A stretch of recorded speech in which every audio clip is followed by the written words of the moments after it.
तो जैसा कि आपको पता है कि बीपीएससी एई का एग्ज़ाम का डेट आ चुका है ऑलरेडी और डिसाइडेड है कि 20 से लेकर 22 तारीख तक होगा, ठीक है। और आपको पता है कि टोटल मिला के 6 सब्जेक्ट हैं, जनरल हिंदी और general English qualifying in nature, जिसमें 15 क्वेश्चन लाना कंपलसरी है, क्योंकि वो क्वेश्चन लाएंगे तभी, उतना क्वेश्चन सही करेंगे तभी आप पास होंगे, तभी अपने स्टेप में 4 जो सब्जेक्ट है उस आधार पर आपका मेरिट बनता है। जो आपको पता है जनरल स्टडीज होता है, जनरल इंजीनियरिंग होता है, सिविल इंजीनियरिंग 1 और सिविल इंजीनियरिंग 2 होता है। तो ये जनरल इंजीनियरिंग का पार्ट है, यहाँ से क्वेश्चन आते हैं, ठीक है। तो इसी क्रम में स्टार्ट करते हैं हम लोग। बिल्डिंग मटेरियल कंस्ट्रक्शन होता है, ठीक है। तो बिल्डिंग मटेरियल एंड कंस्ट्रक्शन का तो इसका बात किया जाए तो इसमें सबसे पहले जो है जो सीमेंट को हम लोग स्टार्ट कर रहे हैं, ठीक है। तो सबसे पहले चीज़ सिविल इंजीनियरिंग पढ़ रहे हैं तो सब पता होना चाहिए कि सिविल इंजीनियरिंग का फादर जो है वो जॉर्ज स्मेटन को बोला जाता है, ठीक है। आगे आप सीमेंट से बात स्टार्ट कर रहे हैं, ठीक है। तो सीमेंट का जो इन्वेंशन किया था वो जोसेफ स्फर्दिन ने किया था, ठीक है। एक बार एक क्वेश्चन आ चुका है, ठीक है। अगला चीज़ बात करें सीमेंट जो है जो कैसा प्रॉपर्टीज होता है सीमेंट में, तो कोहेसिव और एडहेसिव दोनों प्रॉपर्टीज होता है, ठीक है। और उसमें लाइम जो है जो चीफ कॉन्स्टिट्यूएंट होता है, ठीक है। तो आगे बात करें टाइप्स ऑफ सीमेंट का, तो 2 टाइप के सीमेंट होते हैं मेनली रूप से, हाइड्रोलिक सीमेंट और non hydraulic cement. Hydraulic cement ऐसा सीमेंट होता है जो सेट एंड हार्डन होता है अंडर वाटर, और नॉन हाइड्रोलिक सीमेंट नाम से यह स्पष्ट है कि does not set and harden under water, ठीक है। आगे बात किया जाए ओपीसी सीमेंट की। देखिए सीमेंट तो बहुत सारे टाइप का होता है, लेकिन जनरल पर्पस और आजकल सबसे ज़्यादा यूज हो रहा है, आजकल क्या कि स्टार्टिंग से लमसम तो वो ओपीसी यूज हो रहा है, ठीक है। और स्टार्टिंग से बात किया जाता है, आपको तो पता ही है कि उस टाइम में लाइम यूज होता था, ठीक है। तो अभी करंट में यही यूज होता है। तो सीमेंट में ओपीसी यूज होता है, ठीक है। ऑर्डिनरी पोर्टलैंड सीमेंट के अंदर बेसिकली बात किया जाए तो 33, 43, 53 3 ग्रेड होता है, ठीक है। लेकिन जो और आप इसको डेप्थ में देखिएगा तो 43S और 53S भी होता है। एस जहाँ पे इंडिकेट करता है स्लीपर क्लास, ठीक है। तो ये बात किया जाए आगे, ये कोड जो है सारा का सारा रिवाइज हो गया, लमसम 33, 43, 53 ये सारा का सारा IS 269 के अंदर आ गया है, ठीक है। आगे बात किया जाए IS 10,262 1982 OPC cement classified into 6 grace A to F के बेसिस पर है, ठीक है। तो ये कुछ नहीं, स्ट्रेंथ के बेसिस पे ABCDEF नाम दे दिया हुआ है। ए में जो है 32.5 से लेकर 37.5, ये सब उतना कोई ये नहीं है, तो इसको हम डिस्कशन नहीं करेंगे, आप देख लीजिए, ठीक है। बाकी भी इसका PDF चाहिए तो मैं दे दूंगा, ठीक है। आगे बात किया 33, 43, 53 जो है जो रिप्रेजेंट करता है कंप्रेसिव स्ट्रेंथ को, जो 28 डेज के बाद होता है, ठीक है। आगे जो बात किया जाए इससे आपको कुछ डेटा याद करने में इजी हो जाएगा। 3 डे का स्ट्रेंथ जो अप्रॉक्सीमेटली 50% होता है, ठीक है। 7 डेज का स्ट्रेंथ जो अप्रॉक्सीमेटली 67% होता है, और 28 डेज का 100% के करीब में होता है, ठीक है। और ध्यान रखिएगा ये फिर भी 100% स्ट्रेंथ अपना अचीव नहीं करता है, ठीक है। ये मान लेते हैं हम लोग ऐसा, ठीक है। आगे बात किया जाए तो आपको पता है कि टेस्ट भी डिफरेंट टाइप का होता है सीमेंट का। तो एक होता है फाइननेस टेस्ट होता है, साउंडनेस टेस्ट होता है, सेटिंग टेस्ट होता है, कंप्रेसिव टेस्ट होता है, मेनली रूप से पूछा ही जाता है। बाकी और भी टेस्ट होता है जो आगे चल के हम लोग देखेंगे, ठीक है। तो फाइननेस टेस्ट जो है जो ब्लेन एयर परमिएबिलिटी मेथड से फाइंड आउट करते हैं, ठीक है। तो इसमें 33, 43, 53 का पहले देख ले रहे हैं। तो अगर जब जो बात किया जाए तो 33, 43, 53 में जो है जो फाइननेस जो होता है 33 में हो जाए स्पेसिफिक सरफेस एरिया के बेसिस पे बात किया जाता है यहाँ पे, ठीक है। तो 222 होता है, ठीक है। 43 में 225 होता है, 53 में भी 225 होता है, ठीक है। वही चीज़ साउंडनेस में बात किया जाए तो एक होता है लीच एटलियर से फाइंड आउट करते हैं, ऑटोक्लेव से करते हैं, ठीक है। लीच एटलियर से only for free lime content find out करते हैं, ऑटोक्लेव से लाइम एंड मैग्नीशिया दोनों फाइंड आउट कर लेते हैं, ठीक है।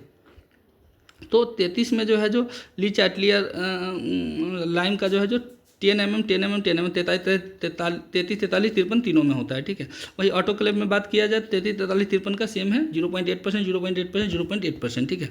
अब initial setting time final setting time भी ओपीसी का सेम ही है, 30 मिनट होता है initial setting time, final setting time 10 hours या फिर 600 मिनट्स होता है, ठीक है। आगे बात किया कंप्रेसिव स्ट्रेंथ का, तो देखिए 3 डेज के लिए 7 डेज के और 28 डेज के अलग अलग है, ये याद रखिएगा। 33 के लिए तो वो तो 28 डेज में होता है, तो इसका तो कोई ये है ही नहीं, ये तो याद हो ही जाएगा। 16, 22, 33 होता है ये ओपीसी 33 ग्रेड के लिए। 43 ग्रेड के लिए होता है 23, 33, 43 नॉर्मल है, 23, 33, 43 इसको याद कर 10-10 का ये है, ठीक है। और 53 का बात किया जाए तो 27, 37, 53 होता है, ठीक है। आगे बात किया जाए केमिकल कंपोजिशन का, तो केमिकल कंपोजिशन आपको पता है मिली से 4-5-6 कॉन्स्टिट्यूएंट होते हैं, बाकी बात और भी होता है तो देख ले रहे हैं। लाइम को जो है CaO से इंडिकेट करते हैं, ये भी एक बार क्वेश्चन है कि लाइम का केमिकल फार्मूला क्या होगा, ठीक है। तो लाइम को CaO से इंडिकेट करते हुए इसका 60 to 65% होता है, ठीक है। डिफरेंट बुक में कहीं कहीं पे 62 to 65 भी मिलेगा, ये वेरी करता है, लेकिन ये इसी रेंज में रहेगा, क्वेश्चन भी रहेगा तो ठीक है। तो ये तो जनरली स्ट्रेंथ एंड हार्डनेस के लिए होता है, ठीक है। लाइम जो है जो मिली रूप से स्ट्रेंथ एंड हार्डनेस देता है सीमेंट में, ठीक है। और इसका जो है जो अगर कमी हो जाता है तो क्या होता है, स्ट्रेंथ एंड सेटिंग टाइम क्या हो जाता है, घट जाता है। लाइम का कंटेंट अगर जो कम हो जाएगा इस परसेंट से 60 से 65% से, तो इस कंडीशन में क्या हो जाएगा, स्ट्रेंथ एंड सेटिंग टाइम जो है क्या हो जाएगा, घट जाएगा। और अगर जो ज़्यादा हो जाएगा तो अनसाउंड हो जाएगा, ठीक है। सिलिका का केमिकल फार्मूला SiO2 होता है, ये 17 से 25% तक होता है। और ये जो है जो स्ट्रेंथ एंड सेटिंग टाइम के लिए रिस्पॉन्सिबल होता है, कौन कौन, स्ट्रेंथ एंड सेटिंग टाइम के रिस्पॉन्सिबल होता है कौन, सिलिका, SiO2 उसको बोलते हैं, 17 से 25% तक होता है, ठीक है। एक से अगर जो मात्रा अगर जो बढ़ा दिया जाए तो क्या हो जाएगा, स्लो सेटिंग हो जाएगा, ठीक है। एल्यूमिना Al2O3 से इंडिकेट करते हैं इसको, और इसका परसेंटेज 3 to 8% होता है। It gives strength and setting के लिए रिस्पॉन्सिबल होता है। ये कौन सी के लिए होता है, स्ट्रेंथ एंड सेटिंग के लिए रिस्पॉन्सिबल होता है। और ये मात्रा अगर जो बढ़ा दिया जाए तो क्या हो जाएगा, स्ट्रेंथ घट जाएगा, ठीक है। आयरन ऑक्साइड Fe2O3, इसका परसेंटेज 0.5 से 6% के बीच में होता है। ये एक बार क्वेश्चन आया हुआ था कि कितना से कम नहीं होना चाहिए, 0.5 से कम नहीं होना चाहिए, ठीक है, और 6% से ज़्यादा नहीं होना चाहिए। और ये कलर फ्यूजन के लिए रिस्पॉन्सिबल होता है कौन, आयरन ऑक्साइड। और जैसा पता है आपको सीमेंट का कलर कैसा होता है, तो ठीक है, तो इसका ग्रे कलर टाइप में होता है, ठीक है। आगे बात करें मैग्नीशिया MgO, तो MgO की जो है जो परसेंटेज 0.4 से 4% तक होता है। कलर, साउंडनेस और हार्डनेस के लिए रिस्पॉन्सिबल होता है। और इसका मात्रा अगर जब जो बढ़ा दे तो कंक्रीट जो है जो कंक्रीट में क्या हो जाएगा, cracks in concrete and mortar, it make it's unsound, या और अनसाउंड भी हो जाता है। सल्फर SO3 होता है 1 से 3% तक, मेक इट अनसाउंड। और अल्कालिस का परसेंटेज 0.5 से 1.3% होता है। और ये कौन सी क्रिएट करता है, तो एफ्लोसिन क्रिएट करता है, ठीक है। और इंक्रीजिंग सेटिंग टाइम भी इंक्रीज कर देता है, ठीक है। नोट देखिए यहाँ पे नोट पढ़ना जो बहुत जरूरत है। If lime decrease strength decrease, अगर लाइम कंटेंट की मात्रा डिक्रीज कर देंगे तो स्ट्रेंथ डिक्रीज कर जाएगा और सेटिंग टाइम भी डिक्रीज हो जाएगा। लाइम जो ऊपर हम लोग देख चुके थे, ठीक है। सिलिका अगर जो बढ़ा देंगे तो सेटिंग टाइम भी बढ़ जाएगा। एल्यूमिना अगर बढ़ा देंगे तो सेटिंग टाइम स्ट्रेंथ घट जाएगा, ठीक है। आगे बोगिस कंपाउंड की बात किया जाए तो आपको पता है मेरे रूप से 4 बोगी का C3S, C2S, C3A और C4F। ये सीक्वेंस मैंने आपको इसलिए बोला क्योंकि इंजीनियरिंग सर्विसेज में ये पूछ दिया गया किसका परसेंटेज कितना होता है, ठीक है। तो ये उस बेसिस पे है C3S, C2S, C3A और C4F। अगर जब जो घटते हुए क्रम में हो तो सबसे ज़्यादा C3S होगा, फिर C2S होगा, फिर C3A होगा, फिर C4F हो जाएगा, ठीक है। और इसका अगर जो बात किया जाए तो नाम की बात किया जाए, C3S को जो है तो ट्राई कैल्शियम सिलिकेट बोला जाता है, C2S को ट्राई कैल्शियम सिलिकेट बोला जाता है, C3A को ट्राई कैल्शियम एल्यूमिनेट बोला जाता है, C4F को टेट्रा कैल्शियम एल्यूमिनियम फेराइट बोला जाता है, ठीक है। आगे इसका केमिकल फार्मूला की बात करें, C3S का जो है जो 3CaO SiO2 होता है, C2S का 2CaO SiO2 होता है, ट्राइकैल्शियम एल्यूमिनेट का 3CaO Al2O3 होता है, C4AF का 4CaO Al2O3 Fe2O3 होता है, ठीक है। बाकी बात एक और नाम से इसे बुलाया था एलाइट बेलाइट सेलाइट फेलाइट, ठीक है। अभी भी बहुत सारे लोग जो हैं उनको नहीं पता होते हैं ये चीज़ें, ठीक है। नॉर्मली अगर आपसे पूछ दिया बोगिस कंपाउंड कितने होते हैं तो वहाँ पे आपने बोल दिया एलाइट बेलाइट सेलाइट फेलाइट, तो कभी कभी वो कंफ्यूज भी हो जाता है, ठीक है। मैंने एक बार बोला था एक जगह पे इंटरव्यू में, ठीक है। वो देख रहा फिर जाके कुछ बोल नहीं पाए, फिर लास्ट में फिर बाद में फिर पूछे उन्होंने, तो हम बोला कि सर ये भी नाम होता है, मैंने पढ़ा है डिफरेंट बुक। बोला अच्छा। आगे अगर जो इसका परसेंटेज की बात किया तो देख लीजिए वही चीज़ मैं बोलना चाह रहा था। C3S का 25 से 50%, कोई जरूरत नहीं 25 से 50%। अगर जो कहीं पे 22 से लेकर 50% बोल देगा तो गलत थोड़ी ना हो जाएगा, वो भी सही होगा, ठीक है। C2S का 25 से 40, C3A का परसेंटेज 0.05 से लेकर 11%, C4AF का 8 से लेकर 14% तक, ठीक है। अब आगे अगर जो बात की प्रॉपर्टीज़ क्या होता है, मेरे से C3S, C2S, C3A और C4F का मेन प्रॉपर्टी जरूर पूछा जाता है। C3S जो है जो अर्ली स्ट्रेंथ देता है, ठीक है। अर्ली स्ट्रेंथ और हार्डनेस दोनों देता है कौन, ट्राइकैल्शियम सिलिकेट। डाइकैल्शियम सिलिकेट की बात किया जाए तो अल्टीमेट स्ट्रेंथ देता है या फिर लेटर एज स्ट्रेंथ, दोनों सही है, ठीक है। C3A की बात किया जाए तो क्विक सेटिंग के लिए रिस्पॉन्स, क्विक सेटिंग से रिलेटेड कोई भी क्वेश्चन होगा तो C3A आंख मूंद के मारिएगा, ठीक है। C4AF का बात किया जाए तो ये पुअरेस्ट सीमेंटिंग प्रॉपर्टीज होता है, ठीक है। अब एक और चीज़ पूछा जाता है हीट ऑफ हाइड्रेशन, ठीक है। Heat of hydration in joules per gram में जो है जो C3S का वैल्यू 500 होता है, C2S की वैल्यू 260 होता है, C3A की वैल्यू 865 होता है, ठीक है। और C4AF की वैल्यू 420 होता है, ठीक है। और ये सीक्वेंस कभी कभी पूछ दिया जाता है, ठीक है, तो उसको देख ले रहे हैं। ट्राई कैल्शियम सिलिकेट की बात करें, increase resistance to freezing and thawing, ठीक है। ट्राई कैल्शियम सिलिकेट क्या करता है, तो increase resistance to freezing and thawing, increase heat of hydration and develop early strength, वो हम लोगों ने ऑलरेडी डिस्कशन कर लिया। डाई कैल्शियम सिलिकेट की बात करें तो resist chemical attack, it is excess decreasing early strength है, also decreasing resistance to freezing and thawing. Tri calcium aluminate की बात किया जाए तो responsible for flash setting and high heat of hydration, it is excess decrease strength. Tetra calcium aluminoferrite की बात किया जाए तो रिस्पॉन्सिबल फॉर फ्लैश सेटिंग के लिए होता है but generates low heat. Tetra calcium aluminoferrite की बात किया जाए तो responsible for flash setting but generate low heat. ठीक है, अब देखिए ये सीक्वेंस कभी कभी पूछा जाता है, rate of heat hydration, rate of heat evolution और स्ट्रेंथ के बेसिस पर। तो स्ट्रेंथ के बेसिस पर तो ऑलरेडी मैंने बता दिया C3S, फिर C2S, फिर C3A, फिर C4AF। स्ट्रेंथ के बेसिस पर सबसे पहले स्ट्रेंथ कौन देगा? C3S, फिर C2S देगा, फिर C3A देगा और सबसे कम C4AF देगा। ठीक है, ये सीक्वेंस तो पूछा ही जाता है।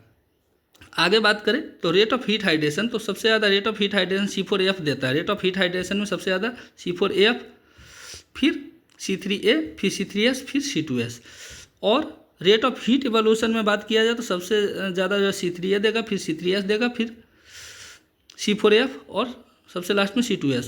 और यही चीज़ बात है रिएक्शन विथ वाटर, वाटर के साथ रिएक्शन सबसे पहले कौन करेगा? तो C3A, फिर C4AF, फिर C3S, फिर C2S।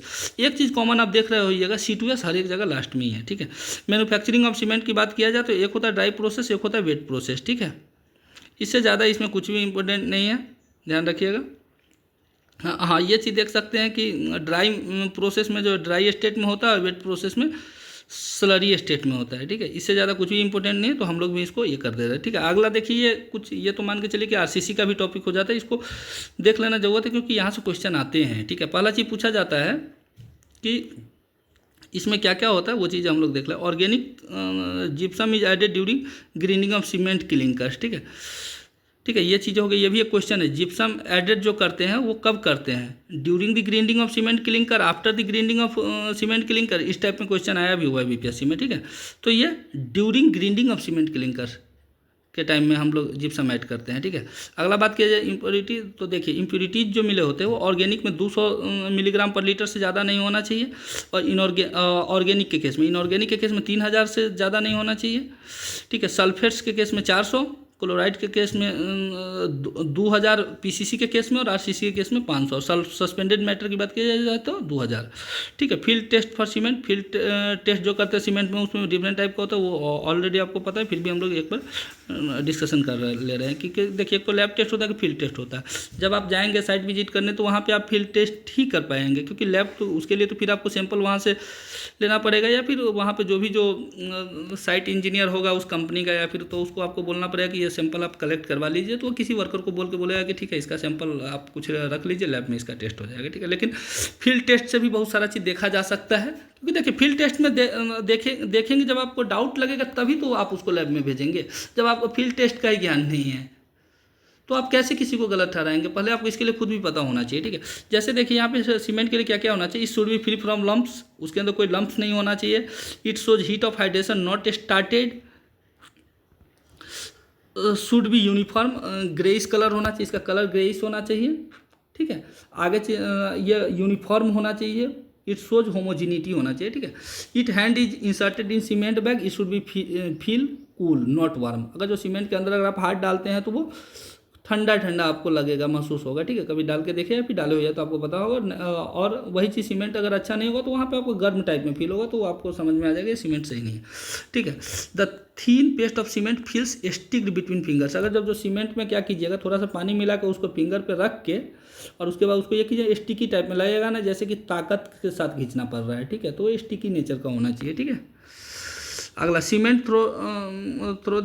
Throw in bucket of water, एक बकेट में पानी भरा हुआ है, उसमें अगर आप सीमेंट डालते हैं it will float some time, कुछ टाइम के लिए वो ऊपर तैरेगा लेकिन बाद में जाके वो डूब जाएगा। ठीक है, it should specific gravity of cement more than water.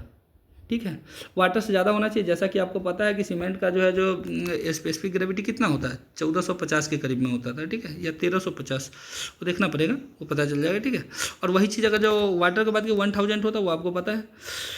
आगे देखते हैं strength test, cement block gives below should not fail while loading 340 newton is applied in that manner. ठीक है, लैब टेस्ट का फिजिकल टेस्ट होता है, उसके अंदर बात किया फाइनेंस होता है, consistency test, initial setting time, final setting time, soundness test, specific gravity, heat of hydration and strength deformation. ठीक है, डिटर्मिनेशन। ठीक है, आगे बात किया जाए तो सबसे पहले किसी भी सीमेंट को टेस्ट करने के लिए कंसिस्टेंसी टेस्ट करना अनिवार्य है। ठीक है, और फाइनेंस भी होता है। ठीक है, अब केमिकल टेस्ट की बात किया जाए तो टोटल लॉस ऑन इग्निशन 4% से कम होना चाहिए, ठीक है। वेट ऑफ इंसॉल्युबल रेसिड्यू 5% से ज़्यादा नहीं होना चाहिए एज पर 2015 अमेंडमेंट, ठीक है। वेट ऑफ मैग्नीशिया 6% से ज़्यादा नहीं होना चाहिए, जो ऑलरेडी हम लोग वहाँ पे डिस्कशन कर लिया, तो मैग्नीशिया का जो है जो कितना है 0.5 से 6% से ज़्यादा नहीं होना चाहिए। Weight of chloride not greater than 0.1%। Lab test की बात किया जाए तो फाइनेट टेस्ट में भी 3 टाइप के होते हैं। एक सीब एनालिसिस होता है कि एक एयर परमिएबिलिटी टेस्ट होता है, एक वेंगर टर्बिडिटी मीटर टेस्ट होता है, ठीक है। सीब एनालिसिस की बात किया जाए तो उसमें क्या करेंगे हम लोग, वहाँ पर हम लोग अगर जो बात किया करें सीब एनालिसिस में बात करें तो हम लोग वहाँ पे क्या करेंगे कि यूज करेंगे 90 माइक्रोन का सीब यूज करेंगे, ठीक है। और उसमें 100 ग्राम सैंपल लेंगे। सबसे पहले ये पूछ दिया जाता है कि सीब एनालिसिस में कितना सैंपल लेते हैं, तो 100 ग्राम सैंपल लेते हैं और उसमें क्या करेंगे, उसको डालेंगे और ये सीब में और 15 मिनट तक उसको ये करेंगे, ठीक है। और इसके बाद रेसिड्यू जो है जो कितना से ज़्यादा नहीं होना चाहिए, तो ओपीसी के केस में 10% से ज़्यादा डिटेन नहीं होना चाहिए, ठीक है, बाई वेट। और रैपिड हार्डनिंग सीमेंट हो गया या फिर पोर्टलैंड पोजोलाना सीमेंट हो गया, इस दोनों के केस में 5% से ज़्यादा नहीं रिटेन करने। मतलब सीधी बात समझिए, आटा जो चालते हैं तो उसमें चालते हैं तो चोकर बाहर रह जाता है, आटा नीचे आ जाता है, तो वो चीज़ें मैं बात कर रहा हूँ। सेम ऐसे यहाँ पे भी ये प्रोसेस होता है, बस इसका टाइमिंग और सैंपल अलग अलग होता है। यहाँ पे 100 ग्राम सैंपल है तो 15 मिनट तक उसको सेक करते हैं, ठीक है। उसके बाद जाकर देखते हैं कि 10% से ज़्यादा ओपीसी में रेसिड्यू नहीं बचना चाहिए, मतलब रेसिड्यू मतलब वही चोकर हो गया एक प्रकार का, ठीक है। और रैपिड हार्डनिंग सीमेंट में 5% से ज़्यादा नहीं होना चाहिए बाई वेट, और पोर्टलैंड पोजोलाना सीमेंट 5% से ज़्यादा नहीं होना चाहिए इसके भी केस में, ठीक है। एयर परमिएबिलिटी मेथड की बात किया जाए तो इसमें सबसे ज़्यादा जो क्वेश्चन आता है वो ये आता कि कौन सा अपरेटस यूज करते थे, ली एंड नर्स अपरेटस यूज करते हैं, ठीक है। Finance represented by specific surface area per unit weight, ठीक है। Surface area per unit weight के बेसिस पे इसको, या फिर स्पेसिफिक सरफेस एरिया भी सही है, ठीक है। इसके केस में बस इसका ये पूछ दिया जाता है कभी कभी किसका स्पेसिफिक सरफेस एरिया क्या होता है, ठीक है। और ये ज़्यादातर मीटर स्क्वायर पर केजी में वैल्यू पूछ दिया जाता है, और अगर जब सेंटीमीटर स्क्वायर पर ग्राम में करेंगे तो 1 0 बस बढ़ा देंगे, इंटू 10 कर देंगे तो हो जाएगा, ठीक है। स्पेसिफिक सरफेस एरिया की बात करें तो ये स्पेसिफिक सरफेस एरिया अगर जो बात किया जाए तो रैपिड हार्डनिंग सीमेंट के केस में हो जाता है 325, सारा का सारा याद नहीं करना, कुछ ही याद करना है, ठीक है। तो रैपिड हार्डनिंग सीमेंट में जो है जो ये हो जाता है 325 हो जाता है, हाई एल्यूमिना सीमेंट में 225 हो जाता है, पोर्टलैंड पोजोलाना सीमेंट में 300 होता है, और ओपीसी में भी 225 होता है। हाई एल्यूमिना सीमेंट और ऑर्डिनरी पोर्टलैंड सीमेंट 225 हो जाता है, पोर्टलैंड पोजोलाना सीमेंट में 300 हो जाता है, और रैपिड हार्डनिंग सीमेंट 325 होता है। इससे ज़्यादा याद मत कीजिए, ठीक है। वेंगर टर्बिडिटी टेस्ट की बात किया जाता है, estimate surface area of 1 gram of cement, ठीक है। If fineness of cement is more than, if fineness of cement more हो जाएगा तो वहाँ पे क्या हो जाएगा, स्ट्रेंथ भी अच्छा होगा, ठीक है। Early development of strength, more shrinkage, अगर जब जो फाइनेस ऑफ सीमेंट मोर हो जाएगा तो श्रिंकेज मोर हो जाएगा, more rate of hydration, more surface area, bleeding will be decrease, bleeding वहाँ पे डिक्रीज हो जाए। कंसिस्टेंसी टेस्ट की बात किया जाए तो consistency define percentage water requirement of the cement paste बनने में कितना वाटर की रिक्वायरमेंट है वो कंसिस्टेंसी टेस्ट से हम लोग फाइंड आउट करते हैं, ठीक है। The viscosity of which will be such that the Vicat plunger penetrate depth of 33 to 35 mm from top. ये भी क्वेश्चन पूछता है कि कंसिस्टेंसी टेस्ट जो करते हैं तो कितना ऊपर से मतलब टॉप से पेनिट्रेट होना चाहिए और बॉटम से कितना, उसको नापने के बाद पता चलेगा। तो 33 to 35 mm from top and 5 to 7 mm from bottom of mould, ठीक है। और फाइंड जो करते हैं वो बिकार्ड अपरेटस से फाइंड आउट करते हैं, ठीक है।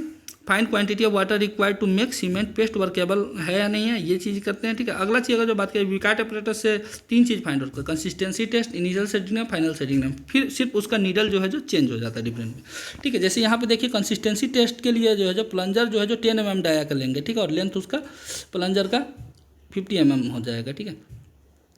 Mould depth 40 mm and 80 mm diameter, ठीक है। टेक 300 ग्राम सैंपल लेते हैं, यहाँ पे कितना कंसिस्टेंसी टेस्ट में 300 ग्राम सैंपल लेते हैं। फॉर ओपीसी कंसिस्टेंसी 30%, ठीक है।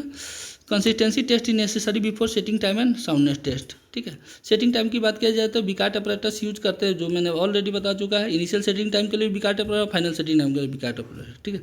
इनिशियल सेटिंग टाइम के लिए बात किया जाए तो बिकार्ड अपरेटस में एक चीज़ बस पूछा जाता है कि इसका टाइम कितना होता है इनिशियल सेटिंग टाइम, और दूसरा चीज़ ये पूछा जाता है कि कौन सा नीडल हम यूज करते हैं। तो इनिशियल सेटिंग टाइम में 1 mm स्क्वायर मतलब स्क्वायर नीडल यूज करेंगे, और फाइनल सेटिंग टाइम में अगर जो बात करें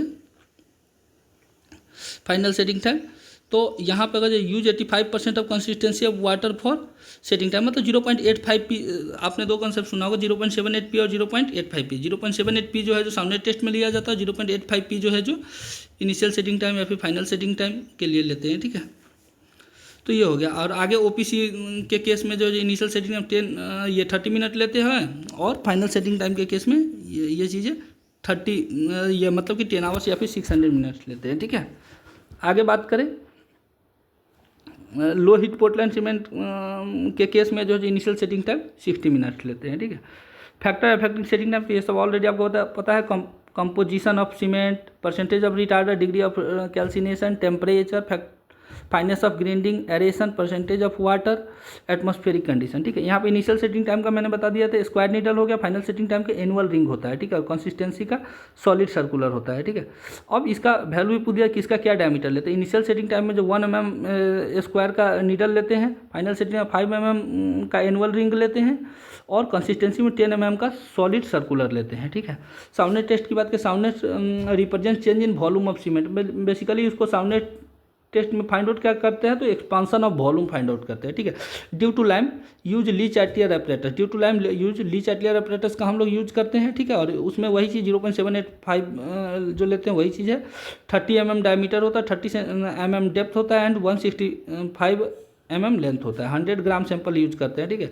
साउंडनेस में कितना 100 ग्राम सैंपल। अगर फाइननेस में कितना, वहाँ पे भी 100 ग्राम सैंपल लेते थे जब सीब एनालिसिस हम लोग करते थे, तो ठीक है। और वही चीज़ कंसिस्टेंसी में 300 ग्राम सैंपल लेते हैं, ठीक है। अब देखिए ओपीसी के केस में जो है जो साउंडनेस की वैल्यू 10 mm से ज़्यादा नहीं होना चाहिए, और हाई एल्यूमिना सीमेंट या फिर हाई एल्यूमिना सीमेंट में 5 mm से ज़्यादा नहीं लेते हैं, ठीक है। Due to lime and magnesia, देखिए due to lime and magnesia के लिए ऑटोक्लेव टेस्ट फाइंड आउट करते हो। Due to lime Le Chatelier apparatus करते हैं, ठीक है। ली चैटलियर अपरेटस और ली चैटलियर फ्लास्क में कंफ्यूज मत होइएगा, ठीक है। और इसका जो साइज लेते हैं 25 × 25 × 250 mm का साइज लेते हैं, ये भी चीज़ ध्यान रखिए। There is no method to find soundness of cement due to sulphur. देखिए मतलब उससे साउंडनेस जो आता है दो के लिए नहीं आता, फ्री लाइम मैग्नीशिया के लिए ही सिर्फ नहीं आता, सल्फर कंटेंट से भी ये साउंडनेस आपका आता है, ठीक है। लेकिन अभी तक में सल्फर कंटेंट फाइंड आउट करने के लिए कोई भी मेथड अभी तक फाइंड नहीं किया गया है। लेकिन फ्री लाइम के लिए आपको पता ही है कि साउंडनेस टेस्ट और फ्री लाइम के साउंडनेस टेस्ट तो दोनों में केस में करते हैं। तो साउंडनेस ये फ्री लाइम कंटेंट के लिए हम लोग ये ली चैटलियर अपरेटस और due to lime and magnesia both के लिए बात किया जाता है, ऑटोक्लेव मेथड से फाइंड आउट करते हैं, ठीक है। आगे देखिए temperature of autoclave is raise at such rate that gauge pressure of steam raise to 2.1 newton पर mm² in 1 to 1.25 hours and maintain this pressure for 3 hours. Test specimen placed in water at temperature 90 degree centigrade, temperature is gradually brought down 27 ± 2 degree centigrade in 15 minutes. Heat of hydration test find out करने के लिए क्या हम लोग calorimeter का use करते हैं, ठीक है। Chemical reaction between cement and water is known as hydration of cement. 24% water required for C3S and 21% water required for C2S, ठीक है। 23% of water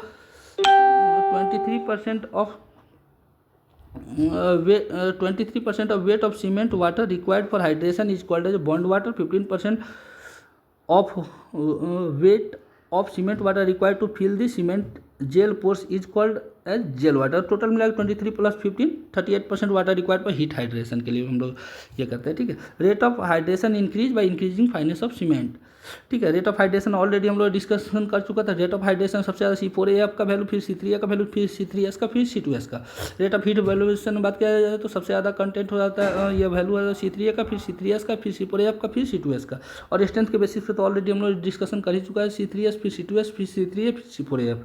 compressive strength of cement की बात किया जाए तो साइज ऑफ क्यूब की बात किया जाए तो 7.06 × 7.06 × 7.06 सेंटीमीटर हैविंग फेस एरिया 50 सेंटीमीटर² हो जाता है। और इसके लिए जो टेस्ट लेते हैं वो जो है ना सीमेंट का लेते हैं, उसका जो कंटेंट की बात किया जाए तो लेते हैं हम लोग यूज 1:3 और